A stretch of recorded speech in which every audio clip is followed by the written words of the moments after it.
Welcome. Anyone who's joining, just so you know, we're doing a conversation about an upcoming in-person workshop we're having in Los Angeles on Tongva Chumash and Keach land, Gabrielino Peoples land, on the west side in Westchester, LA. Yeah, with an ally of ours at Sadie's pole dance studio. And there will not be any pole dancing. That's been a big question, a little bit of confusion, but no pole dancing. The poles will be tucked up into the ceiling. Yeah. I'm excited for it. We're going to be doing some fun stuff. It still will be a dance class Yeah. and Yeah. a drawing class, but not a drawing class that's technical. And not a One dance that's, class that's technical. you said So a I dance think class that is technical? it's not Yeah, technical. You don't need to exactly. have technical training to come into it. Um, that's why I like calling it a workshop for creative expression in movement and would you say art? Absolutely. Yeah. 100%. Yeah, and it's very intuitive, which I really appreciate because we're not trying to do it in a particular way. We're not saying, here's the right way to do it, and we're going to teach you how to do it the right way. That's absolutely not what I am saying and not what Tejal is saying with it. And I'm saying that this is a place for you to come and listen to your body and see what your body wants to do in relation to dance and drawing, both of which are somewhat traditional mediums of art that many of us carry a lot of preconceived notions around, right? And so this is a decolonizing way of looking at both of those mediums of artful expression and allowing our bodies to be in their natural and innate way of expression through those. And I always say when I do a drawing workshop, we all have a opposable thumb and we all have tools and pens, and so by nature we can draw. We may not be able to draw like the artists that are celebrated or that are capitalized on or that get to capitalize on their art in society, but we all have the capacity to draw and we all have the capacity to learn something about ourselves through Yeah. our drawings. So that's what makes it magical. Yeah. I have always been so inspired by hearing you talk about being an artist because it's like been consistent over the years that almost the first thing you say about being an artist or who's an artist is just like everyone's an artist.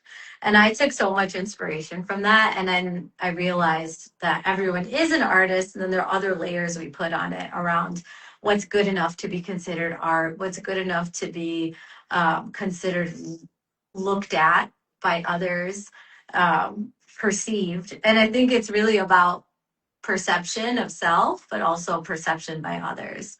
And so when we talk about decolonizing our practices, this is such a priority for me because I know that I was socialized a certain way. I know that that I've inherited certain intergenerational traumas and ways of thinking. And all of what I'm talking about doesn't actually serve me. It doesn't serve me in that I know how I wish to live my life, how I wish to feel, how I wish to connect with others. And if I were to rely on those things that I just said kind of raised me, I wouldn't be able to access those ways of being. So for me, I see it as a way to lean into a practice that sometimes feels scary. Definitely dance has felt scary in my life to be an expression with my body in that way. Definitely art. For me, there's a lot of judgment. And then I've been working through that to a point where I can feel comfortable in a techno workshop. And I got to experience your guidance in April through this creative expression practice. And I loved what I came up with. So I've Mm-hmm. also been in a cohort with you where you guided us weekly with rituals and like constellation drawings and other really cool practices that I've found to be artsy, like let me lean into creating art in an intuitive way. And so that's just been really lovely. And I cannot wait for other people to actually be brave enough to sign up, but then show up and also like be open to the guidance because I know that we both carry the intention of making it an open practice, like open to all. And I think it would just be really, really bright and Mm, warm for people to experience. totally. I'm so glad we're doing a combination of intuitive dance and art making or drawing because that's such a great combination. Like to start off with your offering around more intuitive dance and body movement, getting into our bodies, releasing some of the tension or rigidity that one might come in with based on their day, based on their week, based on, yeah, the bravery it takes to show up to a workshop that's saying we're intuitive. There's no structured way of doing it besides the agenda that we have, and releasing it and just being free and seeing other bodies moving in all the ways and shapes that that body makes or those bodies make. And then going to the page and bringing in that freedom to a more specific, more kind of refined way of expression. I think it's going to be really beautiful. And that's I think what is required to attend a workshop like this. Yes, some courage or bravery to come in and trust yourself in Yeah. it, and trusting your knowing that trusting yourself will be enough, and that's the exact right point. And then also an openness to be surprised of like, wow, that was really fun. Wow, I was moving my body in all sorts of weird, awkward, funny ways that I wouldn't consider dance, but there I was dancing. Or, oh wow, I put something on the page that like showed me something about my inner state right now, or I learned something about what I think about myself in this way, or what I think about. It is really, it's cool. Bravery, some courage, and openness to be surprised. Yeah. That's exceptional to hear. And then I wanted to share a little bit about what will occur in my portion of the workshop. And just so you know, the workshop's coming up not tomorrow or anything, but it's coming up in 2 Sundays, and it's going to be 2 hours. So we get like time to The 30th mingle. of Yeah, the August. 30th. Yeah, and mingle with community and then like unfold in this movement practice and then kind of like let things emerge in the creative intuitive art practice. So in my section of the workshop, I'm thinking of a lot of like curvy things. So I'm thinking of a lot of S words. So they'll be swaying and swirling and swishing and sashaying. And that will look like walking in a certain way, swaying in a certain way. There'll be some guidance if some spark of inspiration needs to be accessed. So if what I'd like to do is invite us into an idea of movement and say, if that isn't creating any inspiration, then do X, Y, and Z. And then let that move you. So that's going to be really lovely for me. I'll play music while we do that and offer some guidance with words as well, like encouragement throughout. So I'm excited for that part. Sashaying. Yeah, fun. And then to just, yeah, be able to determine what the body, what my body, what your body, what other bodies would want to do with that light guidance is just enough, but not too much. Mhm. Yeah, and then we'll flow into taking a seat and through different prompts that I offer, having contained time to put marks on a page. And that's how I like to say it. It's putting marks on a page. It could be lines, scribbles, words, shapes, whatever, with certain prompts in a specific amount of time. Maybe there'll be some coloring. We'll see. It's kind of TBD. We'll see how things are feeling as we get closer. But there will be just enough structure to feel held with enough space to flow and be in one's own intuitive play. Yeah, play.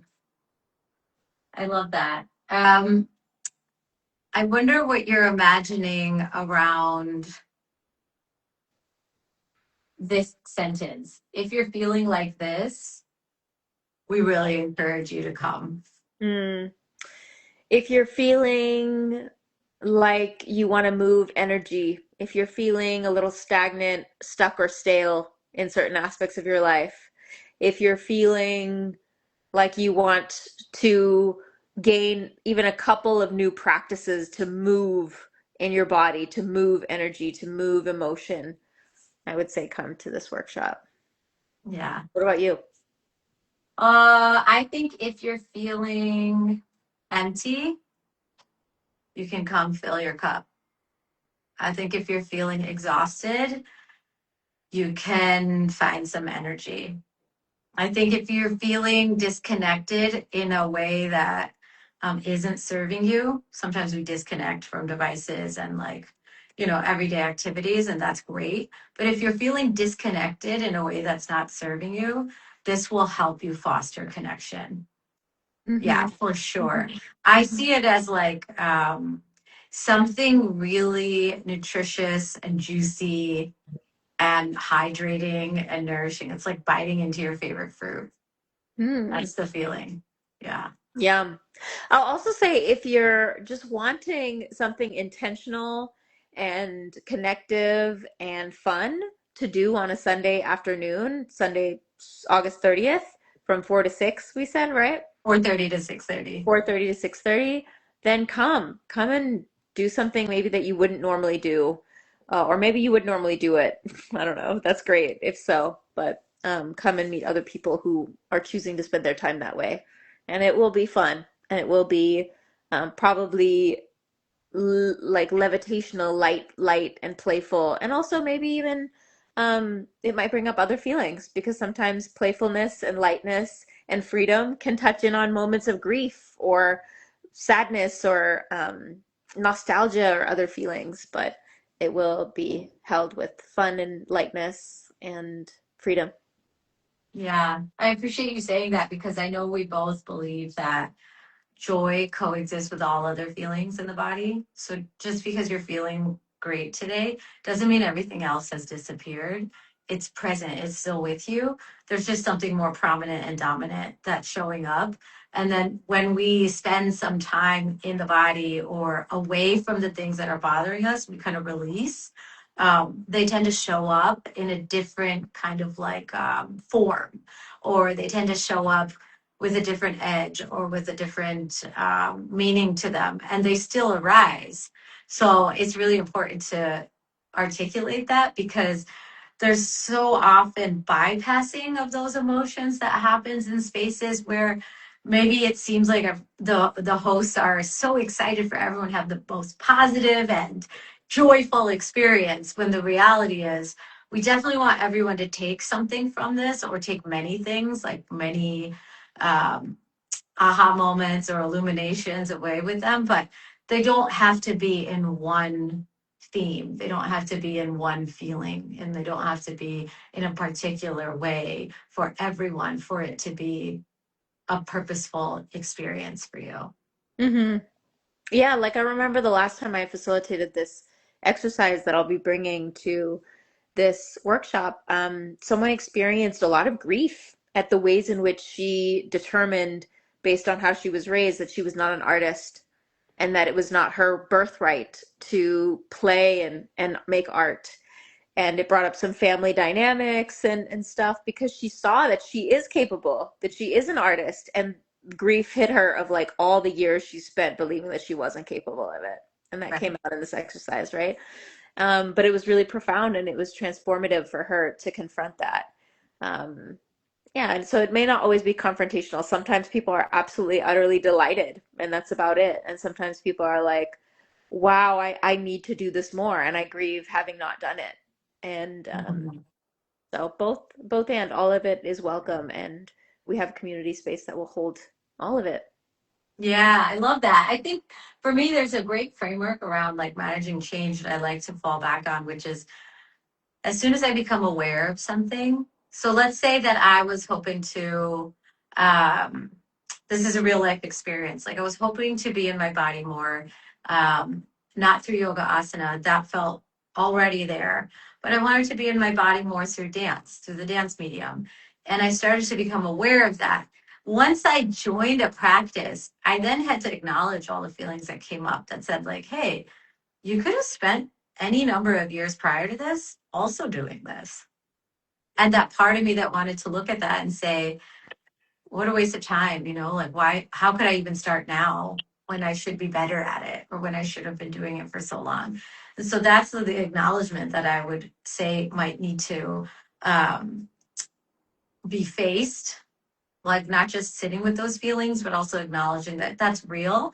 And then the next piece of that is the action that you take around it. And so you might experience like all three of those pieces like in this time together. You might grow aware of something that's within you, or find awareness around an area in which you like to play in or you'd like to experience with us. And then you might have to make some acknowledgments, or like be invited to make acknowledgments around that grief, around any emotion that's coming up, like how enormously happy it makes you feel. Like just acknowledge that, yeah, this is present and happening for me right now, and it was missing before, but I'm in the moment and I acknowledge this feeling. And then we'll be in action around it too, through the art and the dance and the movement. So that can help with additional processing. And then I would invite everyone, for whatever experience they have, to take that time away after the workshop and really assess, like, oh, did this work for me? Would I like to tap into this more? What ways can I really track this for myself? And that's like the encouragement I think that we will offer. So I'm really excited. I'm excited to get to come hang out and visit. Yes, I'm really excited too. And I love too that we both have communities that are ongoing, right? This work doesn't end after a 2 hour Sunday workshop. Like this is just a raindrop in the ocean of what it means to be committed to our creativity, to our freedom, to our embodied liberation individually and collectively. Um, and yeah, it's really precious to get to do it together and to do it in person. I'm really excited to visit LA from where I'm based in Berkeley on Ohlone Muwekma land. And so I'm looking forward to connecting with community out there and you, Tejal. Yeah. Any last bits before I just wrap us up? No, I think we covered it. I'm really looking forward to seeing people. I hope you come if you see this, or share it with your people who are available and local, and hope to get to dance and move and draw with you. Yeah, I feel the same. Open invite to all. If you have any questions about whether it's the right fit for you, we're not just going to say, yes, please come. I'm going to want to know what's the concern, and then speak to that directly, and we'll walk through that together. So you're invited to reach out to either of us to ask your questions, and then meet us live in person on Sunday, August 30th from 4:30 to 6:30 for our workshop. It's called Untether and Unwind, for all the reasons we just talked about. And it's a creative expression workshop for 2 hours. Amazing. Thanks. Bye, See you everyone. soon. Bye, everyone.